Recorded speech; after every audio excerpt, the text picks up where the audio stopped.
उपराष्ट्रपति चुनाव के नतीजे आ गए हैं। सीपी राधाकृष्णन होंगे देश के नए उपराष्ट्रपति, जहां सीपी राधाकृष्णन को 452 वोट मिले हैं और एनडीए उम्मीदवार और महाराष्ट्र के राज्यपाल रहे हैं। सीपी राधाकृष्णन और भारत के नए उपराष्ट्रपति भी चुने गए हैं। राज्यसभा महासचिव ने बताया है कि उन्हें 452 प्रथम वरीयता मत मिले हैं। वहीं विपक्ष के उम्मीदवार जस्टिस सुदर्शन रेड्डी को 300 प्रथम वरीयता मत प्राप्त हुए। इस तरह स्पष्ट अंतर से राधाकृष्णन की जीत पक्की हुई है। राधाकृष्णन के नामांकन के बाद से ही एनडीए खेमे का पलड़ा भारी माना जा रहा था। उनके चुने जाने के साथ ही अब वे राज्यसभा के सभापति पद की जिम्मेदारी भी संभालेंगे।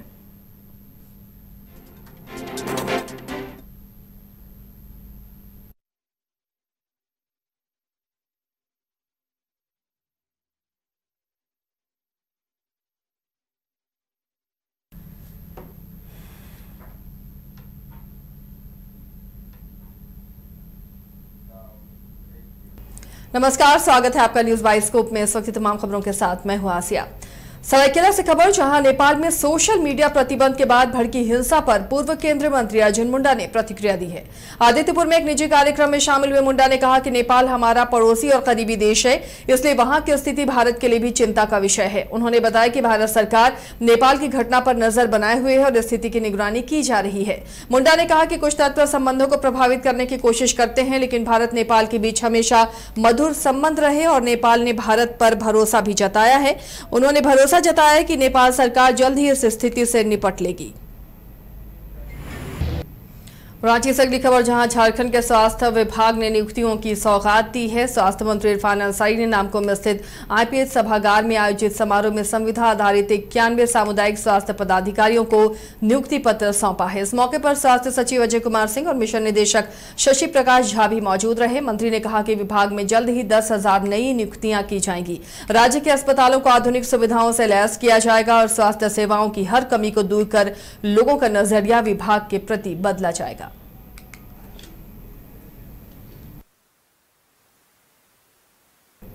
दुमका के जेएमएम विधायक बसंत सोरेन ने सारठ झामुमो कार्यालय में पत्रकारों से बातचीत के दौरान कहा कि झारखंड के निर्माता गुरुजी के आकस्मिक निधन हो जाने को लेकर झारखंड के मुखिया थोड़ी उलझन में पड़ गए थे, जिस कारण विकास की गति थोड़ी धीमी हो गई थी, जिसकी गति तेज करने के लिए मुख्यमंत्री अब प्रयासरत हैं। उन्होंने कहा कि सारठ विधानसभा क्षेत्र में विकास की गति तेज करने के लिए विधायक उदय शंकर सिंह और चुन्ना सिंह लगे हुए हैं।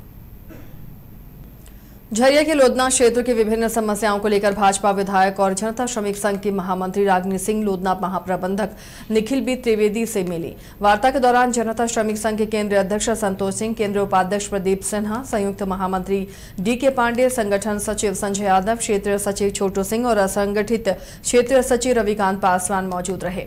वार्ता के दौरान विधायक रागिनी सिंह ने पहली प्राथमिकता देते हुए गोल्डन पहाड़ी में स्थित मां कामाख्या मंदिर का व्यवस्थापन समुचित सुविधा के साथ करने को कहा। सिमडेगा से इस वक्त बड़ी खबर है, जहां पुलिस ने मानव तस्करी के मामले में नामजद आरोपी महिला विनीता तिर्की को गिरफ्तार कर लिया है। मामला 2021 का है, जब कुरडेगा निवासी धर्मशीला देवी ने आरोप लगाया था कि उनके रिश्तेदार विनीता तिर्की ने नाबालिग बेटी को झांसा देकर दिल्ली ले जाकर बेच दिया था। इस संबंध में दर्ज मामले की जांच के दौरान पुलिस ने जनवरी 2025 में बच्ची को राजस्थान के अलवर जिले से सकुशल बरामद किया था। गुप्त सूचना के आधार पर पुलिस ने 8 सितंबर को विनीता तिर्की को कोलेबिरा थाना से गिरफ्तार किया और 9 सितंबर को न्यायिक हिरासत में भेज दिया गया। गिरिडीह के गांवा में 2 महिला की हत्या के आरोपी श्रीकांत चौधरी ने पुलिस हिरासत में आत्महत्या करने की कोशिश की। आरोपी ने अपना गला काटने का प्रयास किया, जिसके बाद उसे सदर अस्पताल में भर्ती कराया गया है, जहां उसकी स्थिति नाजुक बनी हुई है।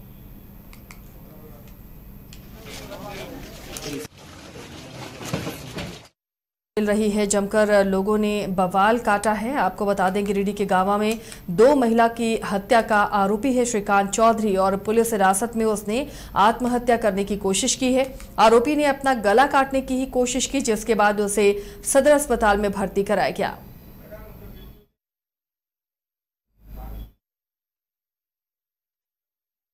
खबर मिल रही है कि आत्महत्या की कोशिश करने वाले आरोपी की मौत हो गई है। हत्या के आरोपी थे, उसने आत्महत्या की कोशिश की, जिसके बाद उसे सदर अस्पताल में भर्ती कराया गया, जहां उसकी मौत हो गई। धनबाद के राजगंज थाना क्षेत्र के चाली बंगाल स्थित भारत पेट्रोलियम के बीबीडी फ्यूल पेट्रोल पंप पर 3 की संख्या में पहुंचे अपराधियों ने फायरिंग की और मौके से फरार हो गए। हालांकि फायरिंग में किसी के हताहत होने की सूचना नहीं है। इधर घटना की सूचना मिलने पर ग्रामीण एसपी कपिल चौधरी, बागमारा एसडीपीओ पीके सिंह मौके पर पहुंचे और घटना की जांच पड़ताल की।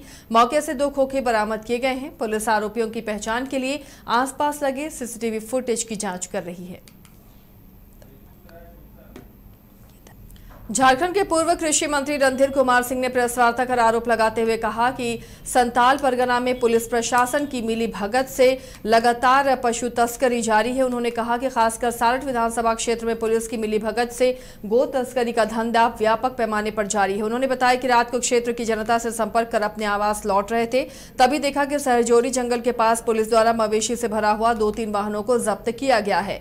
वहीं सवेरे पता चला कि पुलिस द्वारा सभी वाहनों को छोड़ दिया गया है। उन्होंने झारखंड सरकार और पुलिस प्रशासन से मांग की है कि पशु तस्करी को बंद किया जाए, नहीं तो भाजपा जन आंदोलन को विवश होगी। बड़का गांव से खबर आ रही है, जहां अडानी फाउंडेशन की ओर से मंगलवार को रोजगार मेले का आयोजन किया गया। कार्यक्रम का उद्घाटन थाना प्रभारी कृष्ण कुमार गुप्ता ने किया और युवाओं से रोजगार के अवसरों का भी लाभ उठाने की अपील की है। गोंदुल पारा खनन परियोजना प्रमुख पुंडरीक मिश्रा ने रेतों को आरएनआर पॉलिसी और LA&PR एक्ट 2013 की जानकारी दी। उन्होंने कहा कि अडानी फाउंडेशन जल्द ही इलाके में स्कूल, हॉस्पिटल और स्किल ट्रेनिंग सेंटर स्थापित करेगा। मेले में 200 से अधिक CV भी जमा हुए हैं, जिनकी शॉर्ट लिस्टिंग जारी है और प्राथमिकता विस्थापित व प्रभावित परिवारों को दी जाएगी। रोजगार के अवसर अहमदाबाद, सिंगरौली, पटना, आंध्र प्रदेश और पुणे जैसे संस्थानों के लिए उपलब्ध है, जिनमें container mobility operator, HMV driver और सोलर ऑपरेटर के भी पद शामिल हैं। चयनित युवाओं को वेतन के साथ EPF, मेडिकल जांच, भोजन और आवास जैसी सुविधाएं दी जाएगी। अडानी फाउंडेशन ने अपने विभिन्न CSR कार्यक्रमों की भी जानकारी दी, जिनसे क्षेत्र के लोग भी लाभान्वित हो रहे हैं।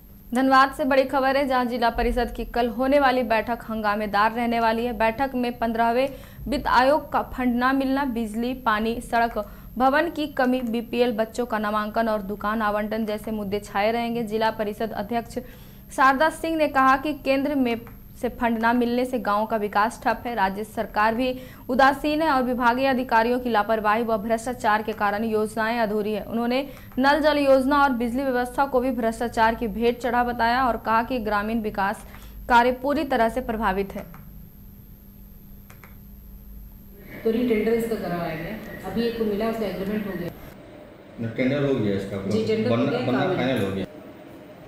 अपने अपने मुद्दे रहेंगे, उनके क्षेत्र में किस चीज़ की परेशानी है वो अपनी अपनी बातों को रखेंगे। और इधर से एजेंडा में है कि बिजली का भी कुछ बातें सुनने को आया है कि कहीं केबलिंग का काम हो रहा है तो कहीं छोड़ दिया जा रहा है, कहीं किया जा रहा है, कहीं इसी की रिपेयरिंग हो रहा है। इसके चलते 24 घंटा लाइन गुल रहा है। इसको लेकर के कुछ सदस्य नाराज हैं। कुछ वन विभाग से बातें होंगी कि क्या इनका स्कीम चल रहा है, कितने पेड़ उन्होंने लगाए, कितना क्या है उनका देखा जाएगा। तो कुछ हर हम लोग टच करेंगे कि जितने भी विभाग है सबसे हम लोग का सदस्यों का परेशानी रहता है कि किन्हीं को आंगनबाड़ी का कुछ है समस्या है, बिल्डिंग नहीं है, बच्चे बाहर पढ़ रहे हैं, बारिश के मौसम में बहुत परेशानी हुई, उसको लेकर के कुछ बातें हैं। स्वास्थ्य विभाग के कुछ बातें हैं कि जो भी HSC या CSC बना है वहाँ डॉक्टर का रोस्टर तो टंगा हुआ है लेकिन डॉक्टर वहाँ उपलब्ध नहीं होते हैं, उसको लेकर के कुछ मामला है। कुछ है कि हम लोगों ने भी नया दुकान बनाया जिला परिषद में, उसको आवंटित कर लेकर के है। कुछ हमारी खाली जमीन है जो कब्जा हो रही है, उसको CO को हम लोग लिखेंगे कि वो सारे जमीन का हमारा ब्यौरा ऑनलाइन चढ़ाए और कोशिश करेंगे कि जो जमीनें हमारी हैं उसको हम लोग लीज पर दे सके। अपने अपने मुद्दे रहेंगे, उनके क्षेत्र में किस चीज़ की परेशानी है वो अपनी अपनी बातों को रखेंगे। और इधर से राष्ट्रीय स्वास्थ्य मिशन अंतर्गत गुमला जिले में स्वास्थ्य सेवाओं को सुदृढ़ बनाने हेतु आज एक विशेष कार्यक्रम आयोजित किया गया। इस अवसर पर उपायुक्त प्रेरणा दीक्षित ने विभिन्न पदों पर चयनित कुल 35 अभ्यर्थियों को नियुक्ति पत्र प्रदान किए। नियुक्तियों में RBSK pharmacist, BD technical supervisor, NBSU staff nurse, RBSK NM, ARSH counsellor, cook, NM तथा NCD स्टाफ नर्स जैसे महत्वपूर्ण पद शामिल है। इन पदों को भरने से जिले में स्वास्थ्य सेवाओं की गुणवत्ता और बेहतर होगी तथा आमजन को समय पर चिकित्सा सुविधाएं उपलब्ध कराना सुनिश्चित हो सकेगा। इस दौरान मुख्य रूप से सिविल सर्जन, गुमल एवं स्वास्थ्य विभाग के सभी अधिकारी एवं कर्मी मौजूद रहे। सरायकेला के आदित्यपुर में इस साल दुर्गा पंडाल भक्तों और दर्शकों के लिए विशेष आकर्षण का केंद्र बनने जा रहा है। Shivam boys cricket club Durga Puja committee की ओर से आदित्यपुर स्थित एस टाइप मैदान में भव्य पंडाल का निर्माण किया जा रहा है। इस वर्ष का पंडाल प्रसिद्ध मायापुर स्थित इस्कॉन मंदिर की आकृति पर आधारित होगा। मायापुर का इस्कॉन मंदिर भगवान श्री कृष्ण का विश्व का सबसे बड़ा मंदिर माना जाता है। पूजा समिति के पदाधिकारियों का कहना है कि इस बार आदित्यपुर वासी उसी भव्यता और दिव्यता का अनुभव करेंगे। मंदिर जैसी भव्य संरचना के साथ साथ पंडाल में विशेष लाइटिंग और सजावट भी की जाएगी। इससे श्रद्धालु और दर्शक न केवल मां दुर्गा की भक्ति में लीन होंगे बल्कि स्थापत्य कला और सांस्कृतिक धरोहर की झलक भी देख सकेंगे।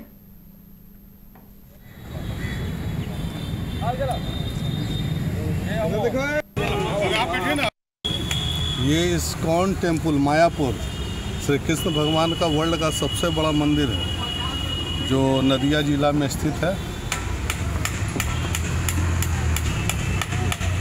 क्या क्या आकर्षण है यहाँ पर, क्या क्या बनाया गया?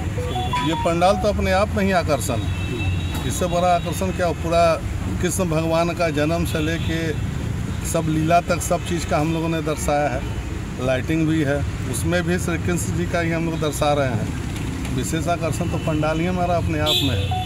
पंडाल का जो निर्माण हो रहा है कितने ये इसका लागत होगा और क्या क्या इसमें विशेष? टोटल हम लोग का पूजा पंडाल का लागत है 40 लाख रुपया। और निर्माण कैसे किसकी सामग्री से हो रहा है, क्या विशेष है? थर्मोकोल है और उसका क्या नाम है, हीट लॉन, फाइबर, यही सब से हो रहा है। इंटीरियर कैसा रहेगा पंडाल का जो रहेगा? इंटीरियर बहुत सुंदर रहेगा। इंटीरियर में तो पूरा कृष्ण लीला हम लोग दिखा रहे हैं। कितना दिन लगेगा पूरा बनने में? कोशिश तो हम लोग का पहली तक ही हम लोग का कोशिश है करने का, लेकिन महलिया तक मतलब बन जाना है पहले पूजा तक। लेकिन मौसम इतना गड़बड़ रहा कि थोड़ा दिक्कत है, लेकिन हो जाना चाहिए। रात दिन कोशिश चल रहा है। कितने लोग लगाए हैं? 40 लोग लगे हुए हैं पंडाल निर्माण कार्य में। कहाँ से लोग? 3 महीनों से चल रहा है कार्य। ये जमशेदपुर के साक्षी थाना पुलिस को बड़ी सफलता हाथ लगी है। साक्षी थाना पुलिस ने 100 करोड़ ठगी के आरोपी पति पत्नी को गिरफ्तार कर लिया है। बताया जा रहा है कि दोनों पति पत्नी साक्षी थाना क्षेत्र के रहने वाले हैं और बिहार के वैशाली जिला के दामोदरपुर गांव और सराय थाना क्षेत्र उनका स्थायी पता है। वैसे गिरफ्तार चंद्रभूषण सिंह और उसकी पत्नी प्रियंका सिंह लोगों से MLM maxi John H touch private limited के नाम पर पैसा जमा करते थे और दोगुना पैसा करने के नाम पर लोगों से ठगी करते थे। हालांकि इसका खुलासा महेश्वर बेसरा द्वारा साक्षी थाना क्षेत्र में एक मामला दर्ज कराने के बाद हुआ। हालांकि पुलिस ने जब इस मामले की तह तक जाना शुरू किया तो पता चला कि अभी 100 करोड़ से ज्यादा की ठगी कर चुका है। इन दोनों पति पत्नी को पुलिस ने तेजस राजधानी एक्सप्रेस ट्रेन से दिल्ली से भुवनेश्वर जाने के क्रम में नेताजी सुभाष चंद्र बोस गोमो रेलवे स्टेशन धनबाद में गिरफ्तार कर लिया।